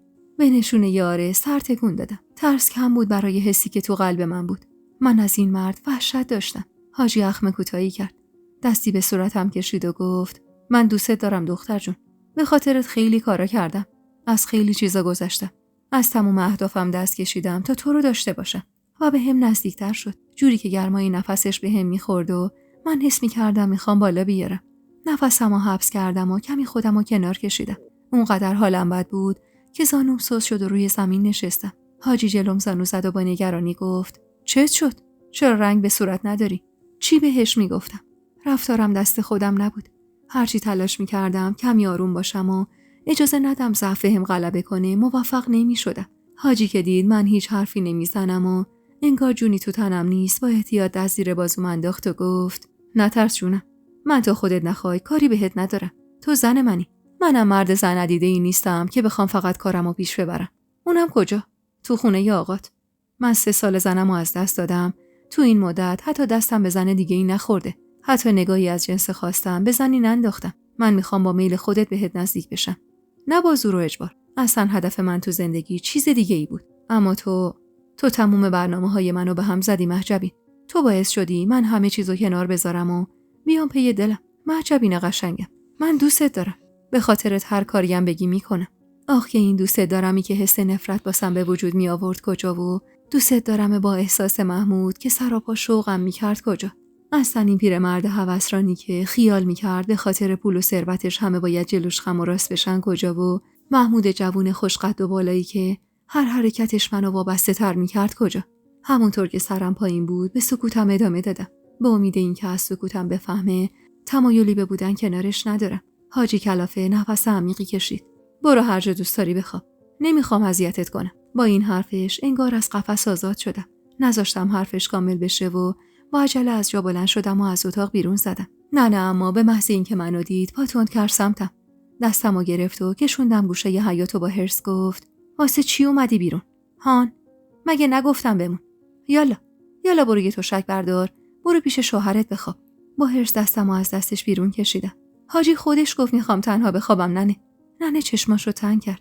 باور کنم مردی که از وقتی اومده چشم ازت نگرفته میخواد تنها بخوابه. چی کار کردی مهجبین؟ رسوامون نکنی. یه وقتی نه نیاری در برابر حاجی که فردا روز بگه من دخترتون رو نمیخوام. منو ببین. گوشت با منه. این مرد الان شوهرته. میفهمی؟ هر چی گفت باید بگی چشم.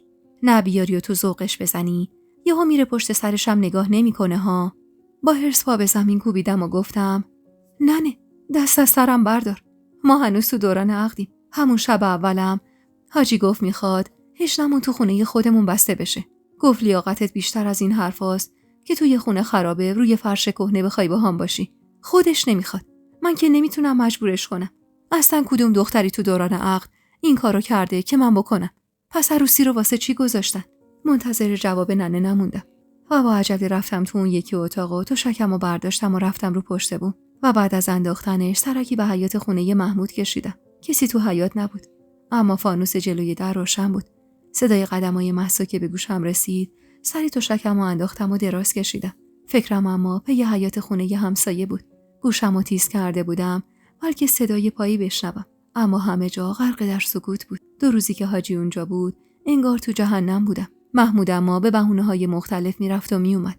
حاجی هم خیاط عمارتو خبر کرده بود تا اندازه‌های منو بگیره.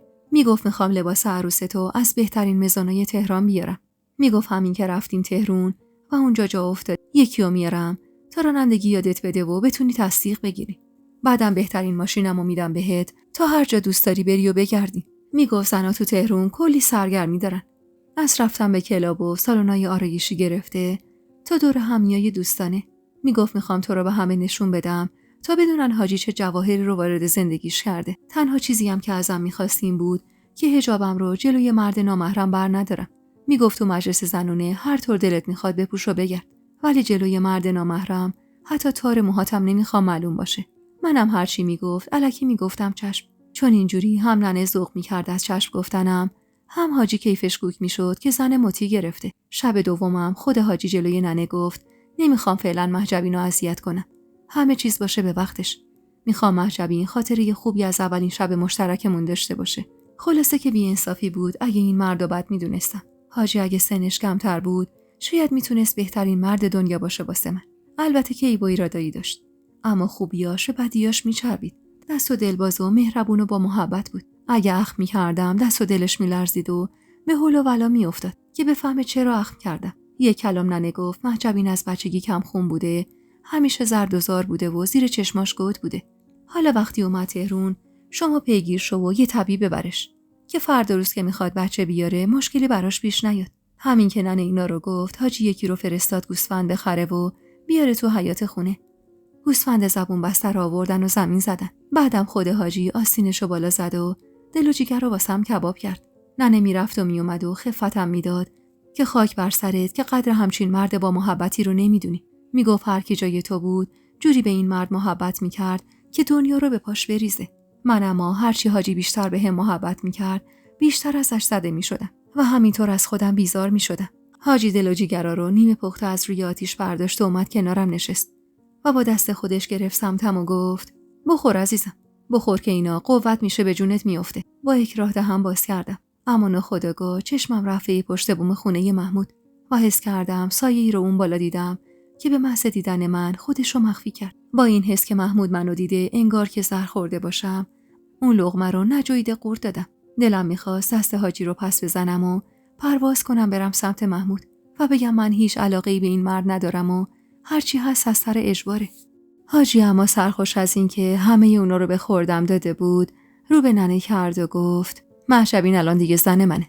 وظیفمه هرچی خواست در اختیارش بذارم. این گوشتا هم بسته بندی کنید، عصر کباب کنید، بدید مهجبین بخوره. میخوام تا قبل از عروسی رنگ به صورتش برگشته باشه. اینقدر گفته بودن سردوزاری که خودم هم باورم شده بود، در حالی که من فقط نزدیک دورم رنگ و روم زرد میشد و بیجون میشدم. اما همین باعث میشد ننه همیشه بگه تو زردوزاری. میگفت من تو دورم کل خونه رو میریزم بیرون و جمع میکنم، اما تو تا 2 قدم برمیداری وا میری. حاجی که قصد رفتن کرد انگار دنیا رو به هم دادن. لبخند از لبم دور نمیشد و ننه مدام نیشگونم میگرفت که واسه چی لبخند میزنی؟ یه اخمی بکن، 4 تا قطره اشک بریز که حاجی دلش خوشه تو از رفتنش ناراحتی. ولی من نمیتونستم ادا در بیارم. دم رفتن که شد، حاجی خواست با هم خلوت کنه. به ننه و آقا گفت میخوام با مهجبین حرف بزنم. یه موضوعاتی هست که قبل از رفتن مهجبین باید بدونه. با این حرفش یهو ترس به جونم افتاد. اما با خودم گفتم بابا مهجبین فقط گفته میخواد باهات حرف بزنه، پس دلیلی واسه ترسیدن وجود نداره. حتما میخواد دوباره وعده وعید زندگی مجلل تو تهران و خدم و حشم و طلا و جواهر رو بده و یه جوری دلتو به دست بیاره. غافل از بند دلی که پاره شده بود و قلبی که واسه مرد دیگه‌ای میتپید. وارد اتاق که شدم، حاجی پیپشو خاموش کرد و با لبخند گفت بیا جلو مهجبینم. با پاهای لرزون جلو رفتم. سرمو تا آخرین حد پایین انداخته بودم تا نگاهم به صورتش نیفته. حاجی فاصله باقی مونده رو با 2 قدم طی کرد و وایساد روبروم. دست سردم و تو دستش گرفت و از جیب کتش انگشتر سنگینی در آورد و انداخت تو انگشتم. نه نگین فیروزه یا گرون قیمت اون انگشتر واسم مهم بود، نه سنگینی و اصالتش. تو اون شرایط من فقط میخواستم حاجی دستش رو عقب بکشه و پشت دستم رو نوازش نکنه، چون محمود دوست نداشت این کارو. اما حاجی تو همون حال زمزمه وار گفت میتونم بهت اعتماد کنم؟ چشمامو بهش دوختم. نفس عمیقی کشید و گفت تو الان نزدیکترین آدم زندگیمی. میخوام خیالم رو راحت کنی که میتونم بهت اعتماد کنم. خیالم راحت باشه که زبونت قرصه و حرف این اتاق جای دیگه ای نمیبری. بی اختیار گفتم زبونم قرصه. حاجی عقب رفت و روی زمین نشست و خیره شد به یه نقطه و گفت این انگشتر یادگار زن اولمه، مادر 3 پسرم. برام بی نهایت ارزش داره چون یادگار محلقای خدا بیامرزه. محلقا زن خوبی بود. دلش به زندگی با من گرم بود. 3 پسر برام به دنیا آورده بود. 3 پسر خوشقد و بالا و رعنا و همینطور با محبت. زندگی داشتم که آرزوی هر دوست و دشمنی بود. پول و ثروت فراوون. زن عاشق، بچه‌های صالح و سربراه. دیگه هیچی از خدا نمیخواستم. مهدی پسر بزرگم داشت درس طبابت میخوند. اون 2 تای دیگه هم کنار دست خودم بودن. هر دو از بهترین دانشگاه‌ها مدرک گرفته بودن. هر دو کاری و مؤدب. هر کسی ما رو میشناخت و نمیشناخت حسرت زندگی ما رو میخورد. حسرت خوشیایی که محلقا اصرار داشت جلوی هیچ کسی بازگو نشه. میگفت چشممون میزنن حاج مظفر. راستم میگفت. خدا شاهده روزی 10 بار سجده شکر به جا میآوردم بابت خوشبختی که خدا نصیبم کرده بود. صدقه میدادم تا چشم بعد از 3 تا پسرم که در عرض 4 سال به دنیا آمده بودن دور باشه. اما طوفانی اومد و زندگیمو زیر و رو کرد. کینه و نفرت زندگیمو نابود کرد. نه پول و ثروت، نه سجده‌های شکر و نه حتی صدقه ها نتونستن جون زن و 3 تا بچه‌مو نجات بدن. حتی یکیشون نمون تا تسلی داغ دلم باشه. در عرض چند دقیقه زندگیم کن فیکون شد. تارک دنیا شدم و از دین و خدا و پیغمبر رو برگردوندم. روزای اول خیال می‌کردم تصادف زن و بچه‌هام یه حادثه تلخ بوده. حادثه‌ای که به قولی حکمت خدا بوده. 1000 بار سر سجاده نشستم و ازش خواستم که حکمت این اتفاقو نشونم بده. التماسش کردم جون منم بگیره تا راحت بشم از این رنج. از این رنجی که لحظه به لحظه داشت این خوره روح و روانمو میخورد. خونه نشین شده بودم. بیزار بودم از عالم و آدم. خیال میکردم چشم خوردیم که زندگیمون توی لحظه زیر و زبر شد. زمان گذشت و گذشت تا چند ماه قبل به طور اتفاقی پی به حقیقتی بردم که هنوز به درست و غلط بودنش شک دارم، که اگه مطمئن بشم حرفایی که شنیدم راست بوده، قسم میخورم با استوبانی این درد و رنج رو به سزای کارش برسونم. به اینجای حرفش که رسید نفس عمیقی کشید و کمی سکوت کرد و لحظاتی بعد ادامه داد: تو برای من خیلی با ارزشی مهجبی، خیلی زیاد. اونقدری که دارم انگشتر یادگار زنم رو بهت هدیه میدم، چون میخوام بهت نشون بدم که تو بدون اینکه بچه‌ای به من بدی در حد زن اولم برام با ارزشی. اما این وسط فقط یه چیزی از تو میخوام. دوستای عزیز و مهربونم، یک دنیا ممنونم که تا پایان این قسمت همراه هم بودید و خوشحال میشم اگه نظراتتون رو در مورد این قسمت توی کامنت ها با ما به اشتراک بذارید.